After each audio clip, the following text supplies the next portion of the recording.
Bapak Surgawi, terima kasih untuk kesempatan kami bisa menggunakan malam ini untuk bersekutu satu dengan yang lain. Kami tahu ya Tuhan, di dalam hadirat-Mu kami mendapatkan kekuatan, kami mendapatkan pengarahan, dan biarlah sungguh-sungguh urapan Roh Kudus menuntun kami melalui penyembahan yang sudah Engkau berikan kesempatannya dan juga kebenaran firman-Mu. Dalam nama Yesus kami terima pengurapan firman Tuhan. Amin. Baik Bapak Ibu dan Saudara sekalian, hari ini saya akan menyampaikan renungan firman Tuhan dengan judul Padang Gurun Menjadi Taman Tuhan. Saya ingin membacakan firman Allah dari Yesaya 51 ayat yang ketiga yang berbunyi demikian. Sebab Tuhan menghibur Sion, menghibur segala leruntuhannya. Ia membuat padang gurunnya menjadi seperti Taman Eden dan padang belantaranya seperti Taman Tuhan. Di situ terdapat kegirangan dan sukacita, nyanyian syukur dan lagu yang nyaring. Amin. Ayat yang baru saja kita baca ini merupakan nubuatan dari Nabi Yesaya bagi orang Israel ketika mereka berada di masa pembuangan di negeri kafir Babilonia. Di masa-masa yang sulit, penuh dengan tantangan, tidak ada kepastian. Tuhan memberikan firman kepada umat-Nya melalui Nabi Yesaya. Aku akan mengubah padang gurun menjadi seperti Taman Eden, seperti Taman Tuhan. Saya percaya di sekitar kita hari-hari ini tantangan tidak sedikit Bapak Ibu. Kesulitan demi kesulitan kita hadapi. Tapi kita tetap punya Tuhan Allah Immanuel yang berkata kepadamu pada malam ini, padang gurun yang engkau alami, kalau engkau percaya, aku akan ubah menjadi taman Tuhan, menjadi Taman Eden. Berarti di dalam Tuhan ada kemenangan yang Dia janjikan. Persoalan akan Dia ubah menjadi mujizat bagi setiap orang yang berharap kepadanya. Memang sejak tahun 2020 yang lalu, khususnya setelah pandemi COVID-19 merebak ke seluruh dunia, berbagai krisis kita alami. Baik krisis kesehatan, krisis ekonomi, krisis keluarga, dan lain-lain. Angka kekerasan dalam keluarga makin meningkat. Saya tinggal di Bandung dan di pengadilan agama itu saudara, orang yang mau cerai itu sampai ngantri-ngantri keluar kantor. Karena apa? Mereka ingin segera melepaskan diri dari ikatan dengan pasangannya. Karena ternyata stay at home bukan membuat lebih rukun, tetapi membuat banyak masalah datang bertubi-tubi. Nah, masa semacam ini bisa digambarkan sebagai masa padang gurun. Masa padang gurun adalah masa yang sulit, masa kering, masa yang membosankan, masa yang penuh dengan tantangan. Tetapi saya mau katakan, untuk berkemenangan kita harus mengerti tentang ciri pada masa padang gurun ini, supaya kita tidak binasa di masa padang gurun seperti orang Israel, tapi berjalan terus sampai pada tanah perjanjian.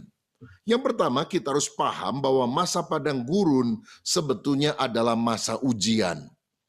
Dalam Ulangan 8 ayat 2 firman Allah berkata demikian, ingatlah kepada seluruh perjalanan yang kau lakukan atas kehendak Tuhan Allahmu di padang gurun selama 40 tahun. Dengan maksud merendahkan hatimu dan mencobai engkau untuk mengetahui apa yang ada dalam hatimu, yakni apakah engkau berpegang pada perintahnya atau tidak.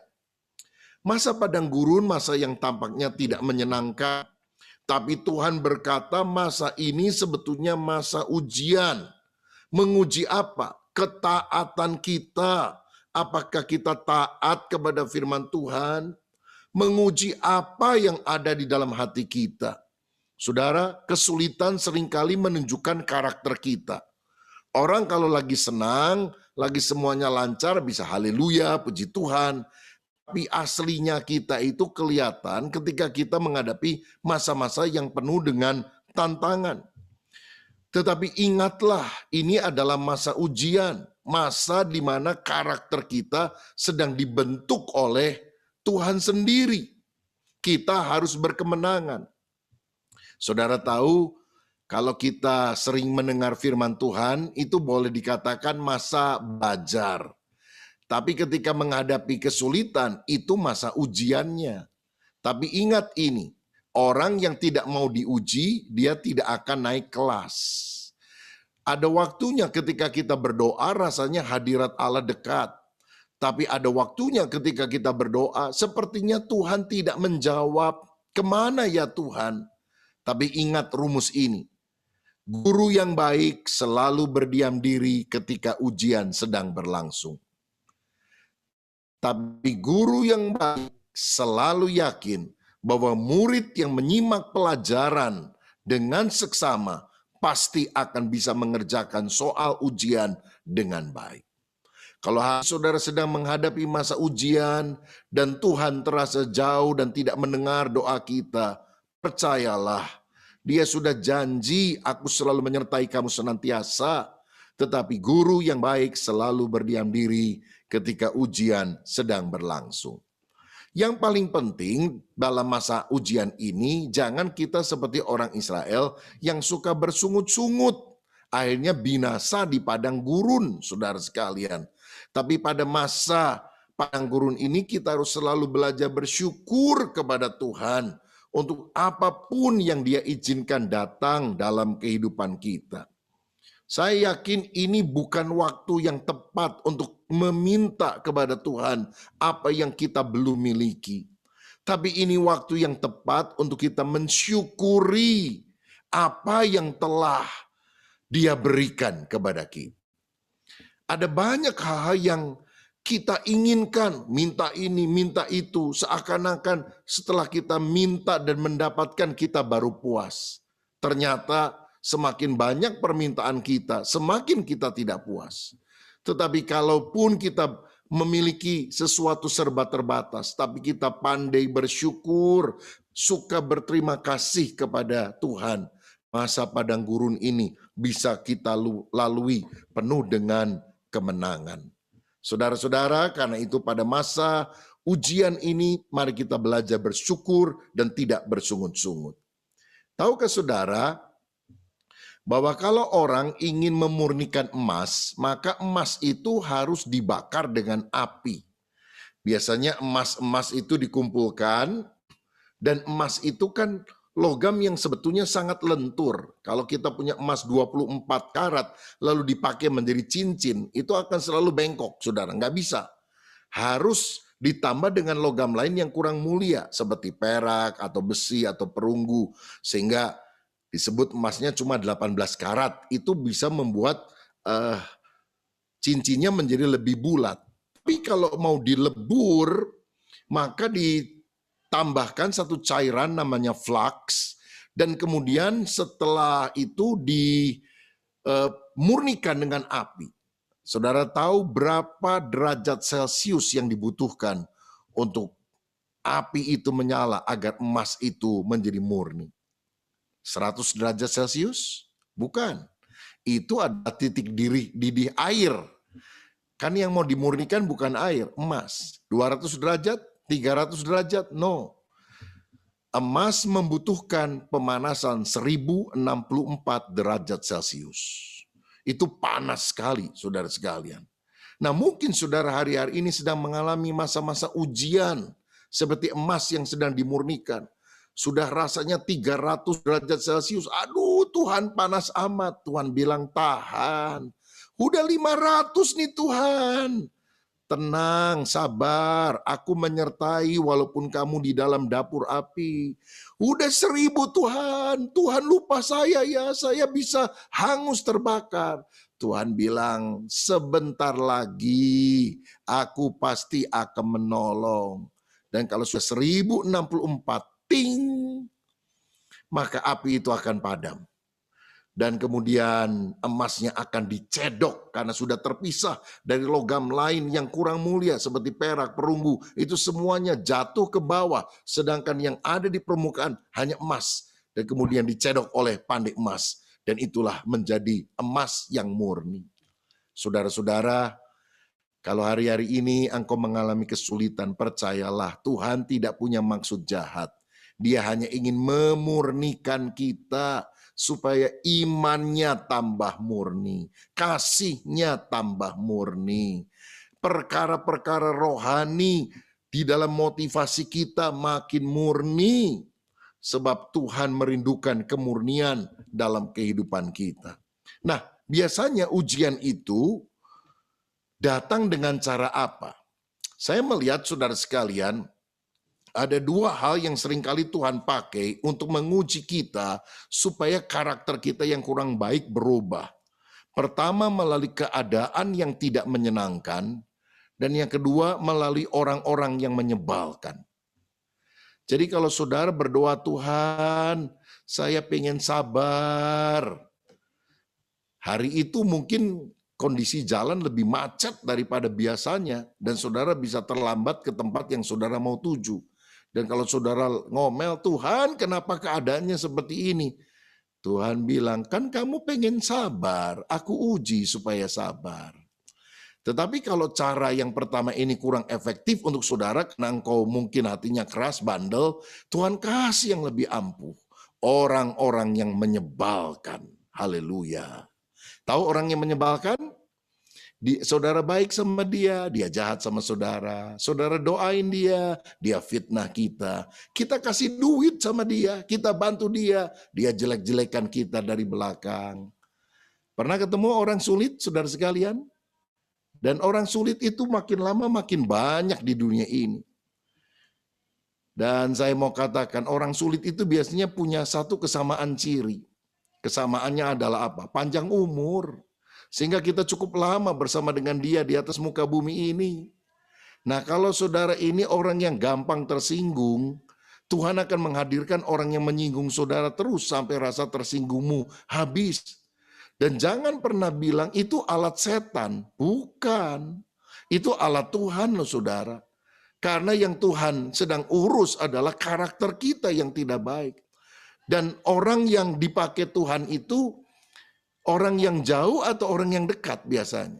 Saya mau bilang orang yang dekat. Pasangan hidup kita itu yang paling ampuh menjadi alat Tuhan, bukan alat setan, untuk memproses karakter kita. Dan saya mau bilang yang paling penting adalah karakter kita berubah menjadi serupa seperti Kristus. Pasanganmu belum tentu berubah. Saudara doa pun dia tetap mesti ada respon secara pribadi kepada Tuhan. Tapi karakter saudara yang berubah. Sehingga engkau ketika masa-masa kesulitan, bahkan seperti orang-orang yang berteriak-teriak supaya Yesus disalibkan, Kristus dengan karakter ilahi berkata, Bapa ampunilah mereka karena mereka tidak tahu apa yang mereka perbuat. Saya teringat ada seorang yang berasal dari York, Inggris. Saya pernah ke kota itu. Dia hidup beberapa abad yang lampau, namanya Smith Wigglesworth. Dia digelari Rasul Iman karena dia orang yang sangat luar biasa imannya. Dia mengadakan KKR di mana-mana. Dia ministrinya itu ditandai dengan banyak mujizat kesembuhan ilahi. Orang-orang sakit sembuh, orang buta melihat, orang lumpuh berjalan. Dan yang hebatnya saudara, catatan sejarah menunjukkan bahwa Smith Wigglesworth ini dipakai Tuhan berkali-kali untuk membangkitkan orang mati. Wah, ini dahsyatlah, luar biasa. Sampai digelari Rasul Iman. Tapi saudara tahu kenapa dia bertobat? Dia punya istri namanya Mary Jane atau panggilannya Polly, saudara. Nah, Polly ini seorang wanita Kristen yang saleh. Suaminya, Smith ini tukang ledeng. kasarnya luar biasa. Ngomongnya kasar, perilakunya kasar. Dan walaupun dulu dia orang Kristen, karena Kristen keturunan lah ya, tapi dia lari tinggalkan Tuhan, cuma kerja aja, nggak mau peduli sama Tuhan. Pauli berkali-kali mengajak dia ke gereja, tapi Smith nggak mau, malah dia melarang istrinya pergi ke gereja. Ngamuk-ngamuk kalau istrinya ikut doa persekutuan dan sejenisnya.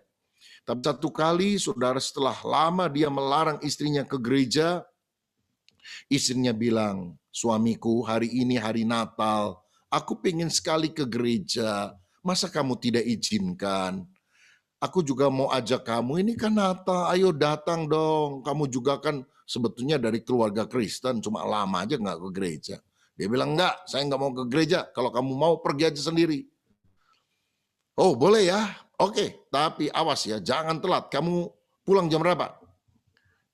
Misalnya dia bilang jam 9 malam gitu, awas ya, telat 5 menit saya kunci pintu. Saudara, Pauli senang sekali berangkat, saudara. Cuma hari Natal itu rupanya lebih banyak perayaannya, ada malam kudus, nyalain lilin dan sebagainya. Dia pulang sampai rumah jam 9 lewat 5 menit. Dikunci, saudara, sama suaminya. Dia gedor-gedor, suaminya dengar, cuma dia bilang, kamu telat, tidur aja di halaman. Waduh, istrinya gedor-gedor. Pap, ini kan musim dingin. Ini salju mau turun, aku kedinginan, aku hampir beku. Tapi suaminya diem tuh, keras kepala sekali ini. Sampai akhirnya menggedor-gedor cukup lama, mungkin 15-20 menit, saudara, baru dibuka. Dan pikir, wah pasti istrinya akan marah dan maki dia juga. Tapi ternyata enggak. Pauli segera berganti pakaian, saudara sekalian. Kemudian dia pergi ke dapur, membuat sup hangat, teh hangat, dan kemudian menghidangkan untuk mereka berdua. Dan dia bilang, ayo kita makan. Saya sudah bikin sup, kamu juga tentu dingin. Nah, suaminya pikir, pasti nih, waktu makan dia semprot saya. Ternyata enggak juga loh, saudara. Dia makan dengan sejahtera, sampai nggak tahan, suaminya bilang gini, kamu ini heran, saya udah kunci pintu kok kamu nggak marah-marah sama saya. Kenapa? Pauli bilang, kalau bukan karena Tuhan Yesus, dari dulu tak cerai kamu. Kamu itu kurang ajar sekali sama aku. Tapi aku kan baru pulang ke gereja. Hari ini hari Natal. Mengingatkan kita Tuhan Yesus sudah begitu baik, rela datang di kandang yang hina. Dan aku sadar kamu begini modelnya itu karena kamu nggak kenal Tuhan. Coba kamu bertobat kenal Tuhan, hidupmu berubah. Tuhan punya rencana bagimu, suamiku. Lalu dia cerita apa yang dia dengar hari itu dari khotbah pendeta di gereja. Jadi malam itu terjadi KKR, saudara. Pembicaranya wanita. Peserta satu orang, yaitu Smith Wigglesworth. Dan apa yang terjadi setelah istrinya KKR cerita tentang itu, nangis ini Smith Wigglesworth. Seperti anak kecil, saudara sekalian, diminta ampun kepada istrinya. Itu titik pertobatannya. Dan Smith Wigglesworth dipakai Tuhan luar biasa. Nah, banyak orang, karena ada banyak buku tentang Smith Wigglesworth, buku tentang khotbahnya, buku tentang mujizatnya, sangat kagum kepada Smith Wigglesworth. Tapi kalau dia nggak punya istri seperti Mary Jane atau Pauli, bagaimana dia bisa bertobat dan dipakai oleh Tuhan? Saudara, saya mau katakan, kekerasan suaminya ini bagaikan masa padang gurun yang lama dialami oleh Pauli. Tapi karena dia tekun, setia, tahu ini adalah masa ujian. Kalau kita sungguh pegang pelajaran rohaninya, pegang firman Tuhan, di tengah ujian ada kenaikan kelas. Tuhan akan angkat saudara. Engkau akan berkemenangan karena Tuhan yang memberikan kepada kita. Haleluya. Yang kedua, kita harus tahu masa padang gurun adalah masa belajar. Orang Israel di padang gurun mesti banyak belajar. Kita juga sama, saudara-saudara. Belajar apa? Saya melihat yang pertama ini adalah masa untuk kita belajar memegang kebenaran firman. Dalam Lukas 4 ayat 1 dikatakan Yesus yang penuh dengan Roh Kudus kembali dari sungai Yordan lalu dibawa oleh Roh Kudus ke padang gurun. Kalau Roh Kudus menuntun kita pikir oh jalannya pasti enak dan nyaman. Tapi enggak tuh. Roh Kudus menuntun Yesus kemana? Ke padang gurun. Untuk apa? Dicobai oleh iblis. Saudara-saudara, kadang-kadang Tuhan izinkan kesulitan datang. Untuk apa? Ya tadi itu menguji hati kita, menguji karakter kita, menguji ketaatan kita. Tugas kita pegang kebenaran firman. Contohnya siapa? Yang di padang gurun malah pegang firman sehingga menang. Yesus sendiri. Kan setelah dia dibaptis, dia puasa 40 hari.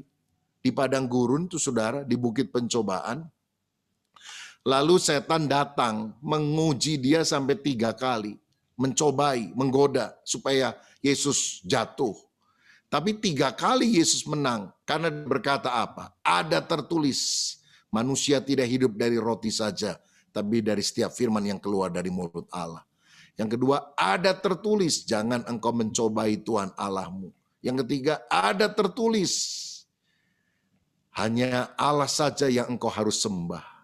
Kenapa dia menang? Karena dia pegang firman. Saudara, firman itu adalah pedang roh yang harus kita miliki di dalam kehidupan ini. Nah, kalau kita tiap hari memegang firman yang adalah pedang roh ini, kemenangan, kekuatan Tuhan akan berikan kepada kita. Jadi kalau saudara digoda oleh setan, misalnya setan datang, tuh orang jelek-jelekin kamu, hajar dia. Saudara bilang apa? Ada tertulis.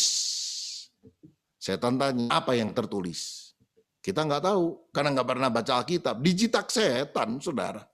Tapi kalau kita bilang, ada tertulis, kasihlah musuhmu, berdoalah untuk orang yang menganiaya kamu. Kabur setannya, saudara. Karena itu mari kita tiap hari belajar baca firman Tuhan. Saya bangun pagi, biasanya subuh, dan memulai hari dengan membaca Alkitab. Saudara-saudara, saya ini bagus ya, saya kasih tahu Lembaga Alkitab Indonesia sudah menerbitkan Alkitab khusus edisi huruf besar. Jadi bagi yang sudah pakai kacamata baca bolehlah beli, saudara. Minggu ini saya dengar ada diskon 20% malah dari Lembaga Alkitab Indonesia. Ini huruf yang besar untuk edisi bahasa Indonesia. Baru keluar beberapa waktu yang lalu. Wah, saya begitu lihat ini sangat terbantu sekali. Saya karena Alkitab yang selama ini hurufnya agak kecil, jadi saya bacanya itu lewat tab ya. Mungkin ada yang suka baca lewat handphone misalnya. Saya pakai tab. Kalau handphone biasanya kekecilan. Tapi kadang-kadang kalau pakai handphone atau tab itu suka banyak gangguan, saudara. Ya, lagi baca tiba-tiba ting, ada WA masuk. Nah, jadi saya udah balik lagi nih. Kalau baca Alkitab, kalau khotbah, saya masih pakai tab, saudara. Karena hurufnya bisa dibesarkan, kecilkan. Tapi kalau baca Alkitab di rumah, paling enak pakai Alkitab ini. Dan saya garis bawahi. Ya, saya biasanya garis bawahi kalau janji Tuhan itu warna hijau. Janji yang menyegarkan. Perintah Tuhan, warna merah. Pakai stabilo itu loh, atau pulpen merah. Kalau bukan janji, kalau bukan perintah, tapi bagus, saya garis bawahi dengan warna orange misalnya. Sehingga Alkitab saya menjadi Alkitab pelangi. Kejadian sampai Wahyu, terus baca. Biasanya saya baca 2 pasal Perjanjian Lama dan 2 pasal Perjanjian Baru. Terus sampai akhirnya Alkitab itu bisa kita baca habis. Dan kita ngerti firman. Loh saudara nggak bisa, loh saudara ini cuma mengandalkan orang lain. Lagi ada masalah, nelpon, konseling, dan sebagainya. Boleh ada rekan-rekan, ada hamba Tuhan yang bisa doain, kasih nasihat. Tapi sampai kapan saudara dicekoki? Saudara harus makan sendiri firman. Dan ini firman pedang roh, senjata rohani yang luar biasa. Jadi kalau saudara hari-hari ini sedang menghadapi masa kesulitan, ditambah COVID lagi. Ini saudara merupakan masa yang paling penting untuk belajar firman. Ya, orang Islam kalau sudah menghabiskan Al-Quran itu disebut sudah khatam. Saya mau tanya, saudara sudah khatam belum baca Alkitab? Ya, jangan cuma nonton drakor, drama Korea, Ikatan Cinta gitu ya. Tapi ayo baca firman supaya kita kuat di dalam Tuhan. Baca. Kalau 4 pasal sehari bisa 2 pasal perjanjian lama, 2 pasal perjanjian baru. Setahun habis tuh Alkitab, saudara. Kalau udah habis, baca lagi. Tapi bukan sekedar bacanya, saudara benar-benar akan dituntun oleh firman Tuhan. Saya nggak pernah percaya orang Kristen walaupun kelihatannya rajin ke gereja, suka pelayanan, ikut Zoominar atau apapun, kalau nggak baca Alkitab, nggak bisa tumbuh rohaninya. Karena kita nggak boleh disuapin, dicekoki terus sama orang lain. Kita mesti makan sendiri dari firman Tuhan. Nah, yang kedua, masa padang gurun merupakan masa mendengar suara Tuhan. Lukas 3 ayat 2 berkata, pada waktu Hanas dan Kayafas menjadi imam besar, datanglah firman Allah kepada Yohanes anak Zakaria. Di mana? Di padang gurun. Yohanes itu tinggal di padang gurun, tapi dia peka loh sama suara Tuhan, sehingga firman Tuhan datang kepada dia. Nah, masa-masa sulit adalah masa untuk saudara benar-benar berdoa dan mendengar suara Tuhan. Suara Tuhan bisa datang dengan beragam cara. Yang paling sederhana, yang paling gampang, Tuhan bisa bicara kepada saudara lewat Alkitab. Sebab waktu kita baca logos, firman yang tertulis, Roh Kudus bisa bicara di hati nurani kita, memberikan rema, firman yang seakan-akan berbicara khusus kepada kita pribadi. Tuhan juga bisa bicara lewat saudara seiman kita, lewat mentor kita misalnya. Tuhan juga bisa bicara melalui impresi, suara hati kita yang tentu harus dicocokkan dengan firman Tuhan supaya tidak keliru. Ada bermacam cara Tuhan berbicara kepada kita. Saudara, yang paling sederhana begini ya, saya ajarin mendengar suara Tuhan. Kalau saudara udah baca Alkitab, saudara doa, doanya sebaiknya mulai dengan penyembahan, nyanyi satu lagu gitu ya. Setel Spotify atau CD lagu rohani, saudara ikutin. Lalu saudara menyembah Tuhan, haleluya. Kalau ada bahasa roh yang Tuhan sudah berikan, saudara bisa gunakan. Setelah itu saudara ngomong sama Tuhan. Dan setelah saudara berdoa memohon kepada Tuhan, saudara sekarang dengar suara Tuhan. Lalu ketika saudara diam, rasanya Tuhan gak ngomong-ngomong, saudara yang nanya, Tuhan, bolehkah saya tanya, apakah Tuhan sudah puas dengan hidup saya? Lalu saudara diam sekian waktu. Saudara akan rasa bahwa ada impresi dalam hatimu. Apakah Tuhan puas dengan hidup saudara? Saudara boleh tanya tentang karaktermu, tentang pelayananmu, tentang keluargamu, tentang pekerjaanmu, tentang apapun juga. Dan Tuhan ketika ditanya, dia bisa menjawab saudara lewat impresi. Nah, ini waktunya untuk kita belajar mendengar suara Tuhan. Asal selalu di cross check dengan Alkitab dan selalu cek apakah ini benar, tanya lewat saudara-saudara yang lain. Sekarang ini banyak orang stres jadi suka dengar-dengar yang lain. Tadi saya dikirimi WA oleh seorang teman, saudara sekalian. Ya, ada orang katanya ngaku diangkat oleh Tuhan tahun lalu menjadi Petrus zaman now. Dan kalau Anda percaya, kirim kepada saya uang ke nomor rekening sekian supaya diberkati Tuhan. Wah, ini orang lagi kesulitan uang, mengaku-ngaku sedemikian. Tapi kalau kita belajar pegang firman dan dengar suara Tuhan, kita akan lebih peka kepada hal yang benar. Yang ketiga, saudara, masa padang gurun adalah masa mengalami Tuhan. Ulangan 8 ayat 3. Jadi ia merendahkan hatimu, membiarkan engkau lapar dan memberi engkau mana yang tidak kau kenal dan yang juga tidak dikenal oleh nenek moyangmu, untuk membuat engkau mengerti bahwa manusia hidup bukan dari roti saja, tapi manusia hidup dari segala yang diucapkan Tuhan. Pakaianmu tidaklah menjadi buruk di tubuhmu dan kakimu tidaklah menjadi bengkak selama 40 tahun ini. Saudara, masa padang gurun masa sulit, tapi ternyata itu masa mengalami Tuhan. Karena apa? Tuhan selalu hadir, tidak meninggalkan lewat tiang awan dan tiang api yang mereka bisa lihat dengan kasat mata. Sekarang kita tidak bisa lihat kehadiran Tuhan dengan mata jasmani, tapi dengan mata iman percayalah Tuhan selalu menyertai dan memberikan tuntunan. Dia juga menyediakan penyediaan untuk kita, ada mana Ya, walaupun COVID mungkin keuangan keluarga kita menurun, tapi percayalah Tuhan akan selalu mencukupkan segala kebutuhan kita. Ya, karena kebutuhan kita itu sebetulnya sederhana. Penghasilan saudara akan selalu bisa mencukupi kebutuhan hidupmu, tapi penghasilanmu tidak akan pernah bisa mencukupi gaya hidupmu. Kalau kebutuhan pasti dicukupi. Kalau gaya hidup, saudara yang mesti robah. Jangan ingin gaya hidup saudara terus dituruti oleh Tuhan. Tuhan kasih mana supaya saudara tidak lapar. Nah, saudara ingat, masa padang gurun adalah masa di mana kita mengalami Tuhan. Gimana mereka mengalami mujizat itu di padang gurun luar biasa.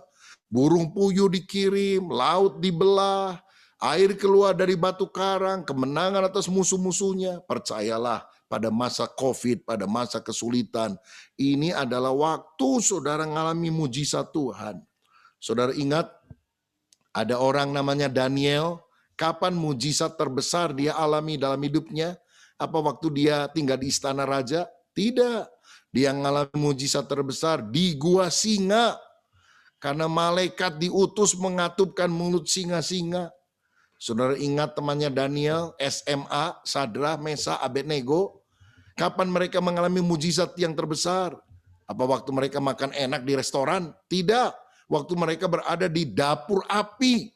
3 orang dilemparkan ke dapur api. Ada 4 orang di dalam. Ada Yesus yang menyertai mereka. Sehingga mereka tidak terbakar oleh api itu. Saya yakin ada mujizat bagi orang yang sungguh mengandalkan Tuhan. Kalau saudara bilang, aduh saya ingin mengalami mujizat yang hebat seperti Daniel, seperti Sadrah, Mesa, Abednego. Doanya gampang saudara. Tuhan, masukkan saya dalam gua singa. Tuhan, bawa saya dalam dapur api. Dan saudara yakin kalau Tuhan izinkan bukan untuk mematikan hidupmu, tapi untuk engkau mengalami Tuhan lebih dekat, lebih nyata. Dan ingatlah, padang gurun itu sementara. Padang gurun itu bukan tujuan. Saudara ingat orang Mesir, orang Israel keluar dari Mesir menuju Kanaan, tanah perjanjian. Harus melewati masa padang gurun. Tapi tujuannya bukan masa padang gurun. Karena saudara bukan orang Beduin yang tinggalnya di padang gurun. Engkau adalah orang-orang Israel secara rohani yang berjalan menuju tanah perjanjian. Kalau hari ini engkau mengalami masa sulit karena COVID, karena masalah-masalah di dalam keluargamu, pekerjaan dan sebagainya, percayalah, this too shall pass. Semua ini pasti akan berlalu. Biarlah kita mengalami masa penyertaan Tuhan pada masa padang gurun. Nah, jika kita sadar bahwa masa padang gurun pertama tadi adalah masa ujian, dan yang kedua masa padang gurun adalah masa belajar, dan yang ketiga masa padang gurun adalah masa mengalami Tuhan. Sekarang gimana agar padang gurun itu berubah menjadi taman Tuhan seperti yang dijanjikan oleh firman Tuhan tadi? Saya ingin bacakan Ratapan pasal 3 ayat 19 sampai 23 yang berbunyi demikian. Ingatlah akan sengsaraku dan pengembaraanku, akan ipu dan racun itu. Jiwaku selalu teringat akan hal itu dan tertekan dalam diriku. Tetapi hal-hal inilah yang kuperhatikan, oleh sebab itu aku akan berharap. Tak berkesudahan kasih setia Tuhan, tak habis-habisnya rahmatnya, selalu baru tiap pagi, besar kesetiaanmu. Yang pertama, kalau saudara ingin padang gurun berubah menjadi taman Tuhan, pikirkan kebaikan Tuhan. Ketika Nabi Yeremia berkata, ingat sengsaraku. Dia seperti orang yang makan racun maut yang mematikan. Kalau saudara ingin jadi orang yang paling tidak bahagia, pikirkan masalah saudara. Selalu cerita kesedihanmu. Selalu cerita pergumulanmu. Engkau akan makin terpuruk, saudara. Makin mengorek luka hati. Makin saudara akan seperti orang makan racun maut yang mematikan. Alkitab berkata, jiwaku selalu teringat akan hal-hal buruk itu dan tertekan dalam diriku. Tetapi ayat berikutnya berkata, tapi ini yang kuperhatikan, oleh sebab itu aku akan berharap. Apa yang dia perhatikan? Tak berkesudahan kasih setia Tuhan, tak habis-habisnya rahmatnya, selalu baru setiap pagi. Jadi pada masa kesulitan kita justru harus melihat dari sudut pandang Allah, dari perspektif ilahi. Pikirkan kebaikan Tuhan sehingga kita bisa menjadi orang yang optimis menghadapi kesulitan karena kita punya pengharapan akan kemenangan. Saya pernah membaca kisah ada seorang yang suka menulis, ya menulis novel dan sebagainya. Lalu satu kali dia menulis di meja kerjanya, dan setelah selesai dia tulis, dia mungkin terlalu capek, belum bisa melanjutkan lagi menulis, dia tertidur, saudara. Istrinya masuk kamar dan kemudian mulai membaca apa yang ditulis oleh suaminya. Dan yang ditulis oleh suaminya intinya seperti ini. Suaminya menulis di kertas itu, tahun ini adalah tahun yang sulit dalam hidup saya. Saya dioperasi batu empedu sehingga saya terbaring cukup lama di rumah sakit. Tahun ini usia saya 60, saya pensiun, saya harus keluar dari pekerjaan yang saya senangi dan puluhan tahun saya ada di pekerjaan itu. Tahun ini papa saya yang tercinta meninggal dunia dan saya sangat kehilangan. Dan tahun ini juga anak saya mengalami kecelakaan mobil, biaya perbaikan mobilnya sangat mahal. Ya, memang tahun ini banyak kesulitan saya hadapi. Istrinya melihat tulisan itu, mengambil kertas yang baru dan dia menulis demikian. Tahun ini adalah tahun penyertaan Tuhan. Yang pertama, saya memang harus dioperasi empedu, tapi saya bersyukur karena saya tidak perlu sakit lagi seperti yang saya alami dulu. Yang kedua, saya bersyukur tahun ini saya pensiun masih dalam kondisi sehat, sehingga kini saya banyak punya waktu untuk fokus pada hobi saya menjadi penulis. Yang ketiga, saya bersyukur karena papa saya tahun ini meninggal dunia pada usia 95 tahun. Dia tidak sakit, meninggal cepat sekali dengan damai sejahtera. Dan aku paling syukuri karena dia telah beriman kepada Kristus dan memiliki hidup kekal. Aku juga bersyukur karena penyertaan Tuhan. Karena anak kami tabrakan. Mobil rusak parah, tapi syukur anak saya selamat. Mobil bisa diperbaiki, tapi nyawa sudah Tuhan lindungi. Tuhan terima kasih untuk penyertaan-Mu. Saya mau tanya, apakah masalahnya sama? Persoalannya sama? Persis sama. Apa yang beda? Responnya, saudara. Karena itu kalau saudara belajar pada masa sulit ini, belajar berespon positif di tengah waktu-waktu yang tidak baik. Pada waktu itulah saudara akan melihat kemuliaan Tuhan akan dinyatakan dalam kehidupan kita. Seperti Yusuf yang dijual ke Mesir, 13 tahun loh jadi budak, termasuk di penjara. Tapi ketika dia memperkenalkan diri kepada saudaranya, dia berkata apa? Memang kamu telah merencanakan yang buruk, tapi Allah merubahnya menjadi kebaikan. Kalau aku nggak pernah dijual oleh kamu sebagai budak, aku nggak akan jadi raja muda di Mesir. Aku tidak bisa menyelamatkan kamu dari kelaparan. Tapi gara-gara kamu jual saya bisa menyelamatkan seluruh keluarga kita. Ini namanya reframing.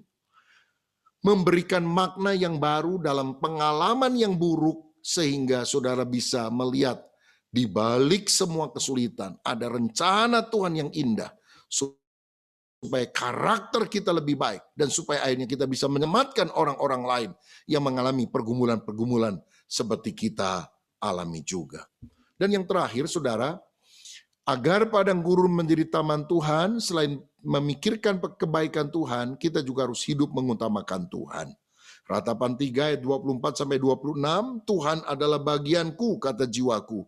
Oleh sebab itu aku berharap kepadanya. Tuhan adalah baik bagi orang yang berharap kepadanya, bagi jiwa yang mencari Dia, adalah baik menanti dengan diam pertolongan Tuhan. Saudara, kalau kita mau kesulitan menjadi kemenangan, hidup mengutamakan Tuhan. Carilah dahulu kerajaan Allah dan kebenarannya. Semua yang lain akan ditambahkan kepadamu. Jangan berharap kepada manusia. Manusia akan mengecewakan. Satu kali ada seorang istri yang gak pernah dibelikan perhiasan oleh suaminya, ngomong gini sama suaminya, "Pap, tadi malam saya mimpi loh, kamu ini kasih saya kalung berlian." Apa ya artinya? Ya, istrinya ngomong gitu dengan pengharapan tentunya, saudara. Suaminya manggut-manggut, dia bilang, "Oke, di malam kamu akan tahu artinya apa." Wah, seneng istrinya. Rupanya sadar ini suaminya.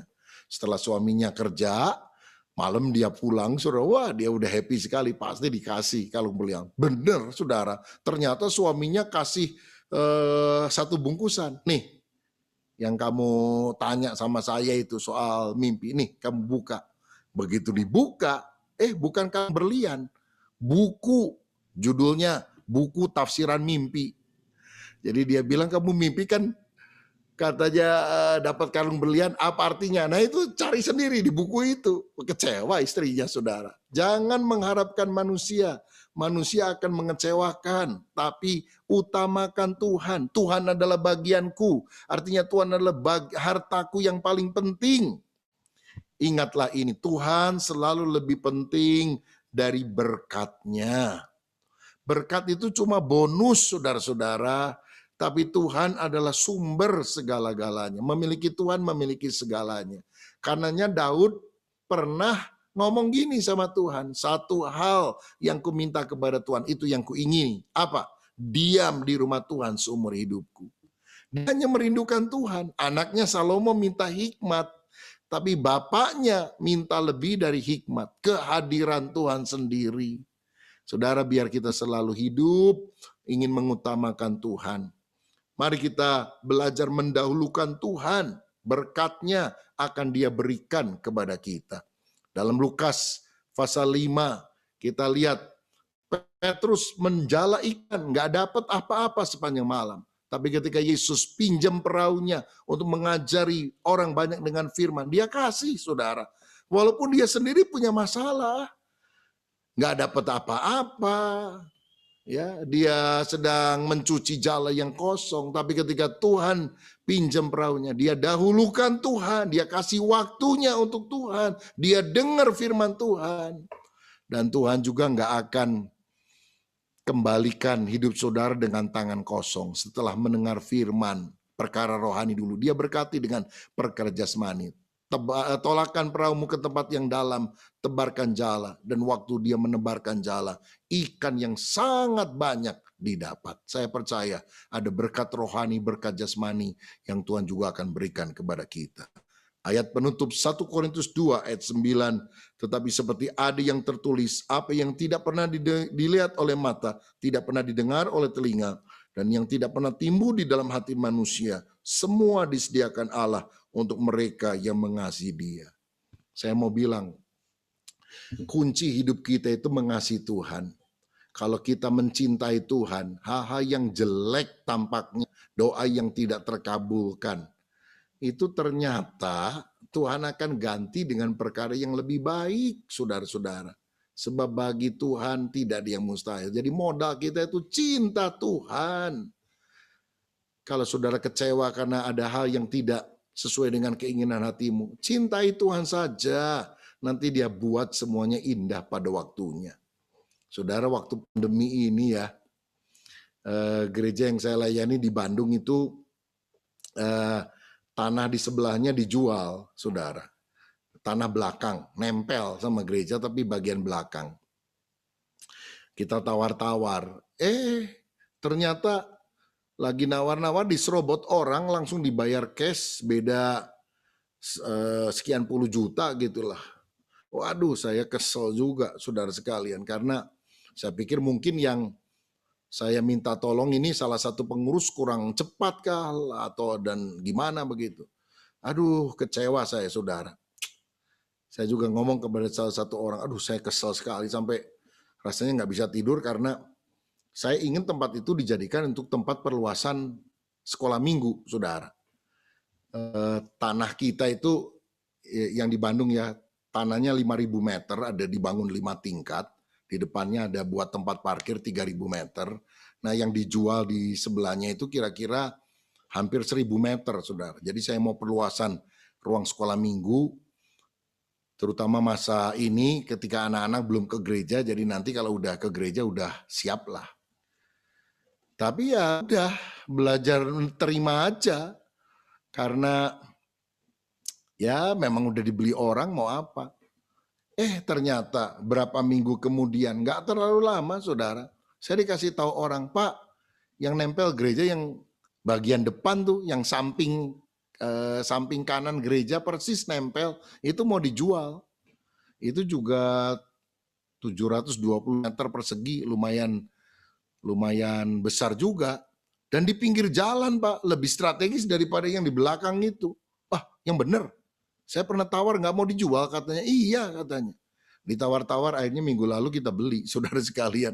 Dan saya mau bilang gini, kalau saya bisa beli yang belakang, waktu depan ditawarin, nggak punya duit lagi karena duitnya habis, saudara sekalian. Gara-gara yang di belakang diserobot orang, tuh lagi kita negosiasi, nggak tahu gimana, itu ada orang nyerobot, nggak kasih tahu lagi itu pemiliknya. Tiba-tiba waktu kita tanya berapa waktu kemudian, oh udah dijual. Loh kok nggak ngomong-ngomong? Padahal sudah intens pembicaraan kita. Aduh. Tapi ternyata penyesalan berubah menjadi sukacita. Aduh, untung Tuhan. Kalau kita dikasih yang belakang nggak dapet yang depan. Tuhan selalu punya rencana yang lebih baik. Udah percayalah, Tuhan lebih berhikmat, lebih pintar dari kita.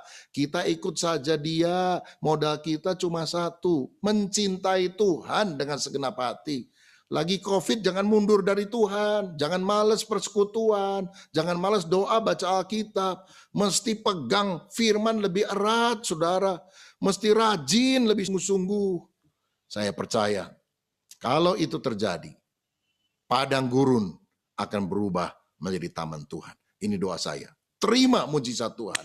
Padang gurun berubah menjadi taman Eden, menjadi taman Tuhan dalam hidup saudara. Tuhan Yesus memberkati.